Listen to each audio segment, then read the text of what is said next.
एक बहुत अच्छी औषध अपने स्वयंपाक घर में है, उसका नाम है नमक। बहुत अच्छी औषध। ये नमक क्या काम में आता है? जिसको भी ब्लड प्रेशर कम हो गया हो, लो बीपी, उसकी सबसे अच्छी औषध है नमक। क्या करना है? इसको पानी में मिला के पीना। जिनको भी लो ब्लड प्रेशर की शिकायत है, उनको नमक पानी में मिला के पीना सबसे अच्छी औषध है। कितना नमक और कितना पानी? 1 गिलास पानी में आधा चम्मच नमक मिला सकते हैं या आधे चम्मच से थोड़ा कम। उतना अगर नियमित रूप से पिएंगे तो लो ब्लड प्रेशर की बीमारी बिल्कुल ठीक कर देता है। और यही नमक हाई ब्लड प्रेशर को भी ठीक करता है। लेकिन वो कैसे ठीक करता है? हाई ब्लड प्रेशर की जिनको बीमारी है, उनको नमक मिला के पानी में स्नान करना, पानी से, नमक पानी से स्नान करना। हाई बीपी जिनको, लो बीपी जिनको है, उनको नमक पानी पीना है। हाई बीपी जिनको है, उनको नमक पानी से स्नान करना। 1 बाल्टी पानी में 100 ग्राम नमक मिला दीजिए, इस नमक पानी से स्नान करिए। स्नान करते समय पानी को कभी सिर पर मत डालिए, सिर को छोड़कर पूरे शरीर पर डालिए। और स्नान करने के बाद शरीर को 5-7 मिनट ऐसे ही छोड़ दीजिए, उसको पोंछने का नहीं। नमक लगा है तो लगा रहने दीजिए, कपड़े पहन लीजिए और कभी भी साबुन मत लगाइए। तो आपको हाई ब्लड प्रेशर 15 से 20 दिन में ही ठीक हो जाएगा। नमक पानी से स्नान करें। हाँ, बहुत अच्छा सवाल आपने पूछा। कौन सा नमक? सबसे अच्छा जो नमक आता है वो सेंधा नमक, सबसे अच्छा। दूसरे नंबर पे जो नमक आता है काला नमक, और तीसरे नंबर पे नमक आता है वो क्रिस्टल फॉर्म का नमक, पाउडर नहीं, वो जो छोटे छोटे डेले में आता है ना क्रिस्टल, वो नमक।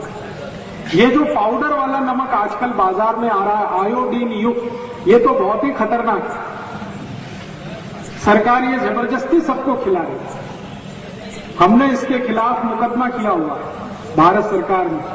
भारत सरकार के विरुद्ध हमने सुप्रीम कोर्ट में मुकदमा किया हुआ। ये जो जबरदस्ती सबको आयोडीन युक्त नमक खिला रहे हैं ना, ये बहुत ही खराब है।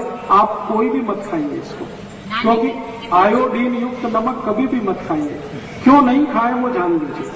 दुनिया में जर्मनी, फ्रांस, जापान जैसे 24 देश हैं जिनमें आयोडीन युक्त नमक 20 साल पहले बैन कर दिया गया। कारण उसका क्या? इन सभी देशों में आयोडीन युक्त नमक खाने से एक गंभीर बीमारी आई जिसका नाम है नपुंसकता, इम्पोटेंसी। तो वहां के वैज्ञानिकों ने रिसर्च करके रिपोर्ट दिया कि इम्पोटेंसी का, नपुंसकता का सबसे बड़ा कारण है आयोडीन युक्त नमक। तो अमेरिका में, जर्मनी में, जापान में, सभी देशों में ये बैन कर दिया गया। फिर वहां का ये नमक भारत आ गया और भारत में सबको जबरदस्ती खिला रहे। तो हमने मुकदमा किया है सरकार के खिलाफ।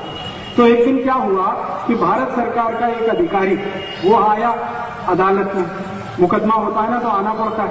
तो हमने एक दिन उसको पूछ लिया कि भाई तुम ये जबरदस्ती क्यों खिला रहे हो सबको आयोडीन युक्त नमक?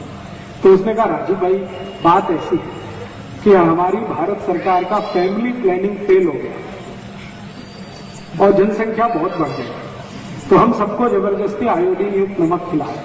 4-5 साल में नपुंसकता आ जाएगी, तो बच्चे पैदा होना अपने आप कम हो जाएंगे, तो भारत की समस्या का परिहार समाधान हो जाएगा। ऐसी हरामखोर सरकार है। इसलिए मेरी आपको छोटी सी विनती है कि आप ये आयोडीन युक्त नमक बिल्कुल मत लाइएगा। आप नमक लाइए तो वो सेंधा नमक लाइए, पत्थर वाला, या तो काला नमक लाइए, नहीं तो वो क्रिस्टल फॉर्म का जो नमक आता है वो लाइए। उसको धोकर और कूटकर पीसकर पाउडर बना के उसको उपयोग में लाइए। बाजार से पैकेट में बंद जिस पर लिखा हुआ है आयोडाइज्ड, वो कभी मत लाइए। और मैं आपको एक माहिती देता हूं कि आप बोलेंगे कि घेंगा रोग हो जाएगा, ग्वाइटर हो जाएगा, कभी नहीं होता। मैंने आज तक आयोडीन युक्त नमक नहीं खाया, मुझे घेंगा नहीं, मेरे परिवार में किसी ने नहीं खाया, किसी को नहीं। क्यों नहीं होता घेंगा? मैं आपको बताता हूं। आयोडीन की जरूरत जितनी हमारे शरीर को है उतनी आयोडीन सभी दालों में होती है। ये जो तूर की दाल है, मूंग की दाल है, मसूर की दाल है, उड़द की दाल है, सभी में आयोडीन है। हल्दी में भी है। हरे पत्ते की सभी सब्जियों में आयोडीन है। गाजर में आयोडीन है, मूली में आयोडीन है, बटाटा में आयोडीन है। जमीन के अंदर से जितनी सब्जियां निकलती है सभी में आयोडीन है। शेंगदाने में तो सबसे ज्यादा आयोडीन है। इसलिए जीवन में जो भी हम भोजन कर रहे हैं ज्यादातर भोज्य पदार्थों में आयोडीन है।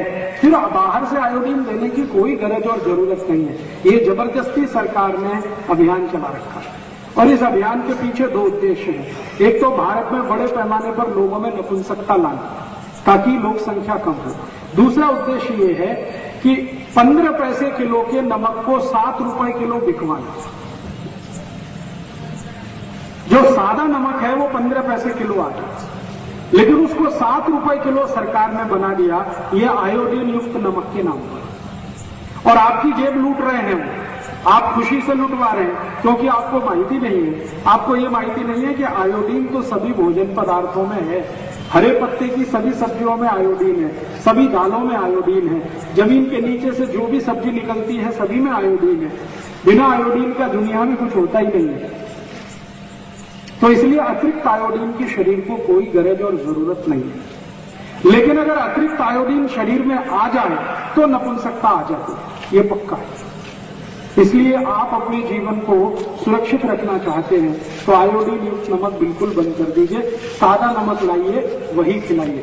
तो नमक कौन सा खाएंगे कल से तय कर लीजिए। वो सेंधा नमक सब जगह मिलता है, थोड़ा महंगा आता है वो ले आइए। और एक नमक आता है पाकिस्तानी नमक नाम से मिलता है, लाहौरी नमक के नाम से मिलता है, वो भी अच्छा है। नहीं तो वो क्रिस्टल फॉर्म का डेले वाला नमक वो सब गाँव में मिलता है, वो लाइए, उसी का उपयोग करें। आयुर्वेद में वाग्भट संहिता में एक सूत्र है हाई ब्लड प्रेशर के लिए और लो ब्लड प्रेशर के लिए संस्कृत में।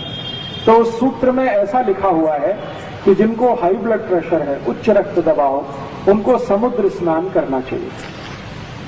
अब 40 गांव में समुद्र कहां से आएगा स्नान करने के लिए? तो इसलिए मैंने आपको सरल करके बता दिया कि आप पानी को जब स्नान कर रहे हैं तो उसमें नमक मिला दीजिए, समुद्र तैयार हो गया। समुद्र का माने है नमक का पानी, तो बाल्टी का पानी है उसमें नमक मिला दीजिए, समुद्र तैयार हो गया। इस पानी से स्नान करिए।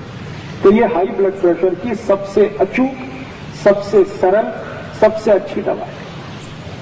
हाई ब्लड प्रेशर के किसी भी मरीज को नमक मत खिलाइए, नमक के पानी का स्नान कराइए। और लो ब्लड प्रेशर के किसी भी मरीज को नमक खिलाइए ज्यादा से ज्यादा। कम से कम आप महीने भर तो नहा ही सकते हैं, बीच में 5-7 दिन ब्रेक करके फिर महीने भर नहा सकते हैं। ब्रेक कर करके 3 बार एक महीने नहा सकते हैं।